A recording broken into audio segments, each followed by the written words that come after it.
ஒரு சின்ன தப்பு பண்ணிட்டீங்கன்னு சொன்னா அதை ஒரு சாரி கேட்டு சரி பண்ணிடலாம்.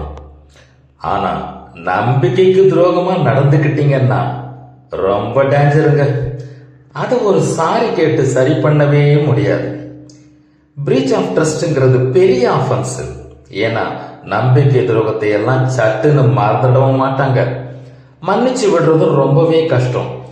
திரும்பவும் அவங்க உங்களை நம்புவாங்கன்னு நீங்க எதிர்பார்க்கவும் முடியாது. எப்படி நம்புவாங்க? அதனால வாழ்க்கையில நம்பிக்கையை உடைக்கிற மாதிரி நீங்க நடந்துக்காதீங்க. ஒருபோதும் நடந்துக்காதீங்க. அது ஒண்ணுத்துல மட்டும் ரொம்ப ஜாக்கிரதையா இருங்க. அரிசியில இருந்து பிரிஞ்ச உமி திரும்பவும் எப்படி ஒட்டும் சேரும். நெல்லில் இருந்து பிரிஞ்ச உமி சேரவே சேராதுங்க. அதனால சாரி கேட்டு சரி பண்ணிடலாங்கிற எண்ணத்தை தூக்கி உடப்புல போடுங்க. வாழ்க்கையில ஜாக்கிரதையா நடந்துக்குங்க.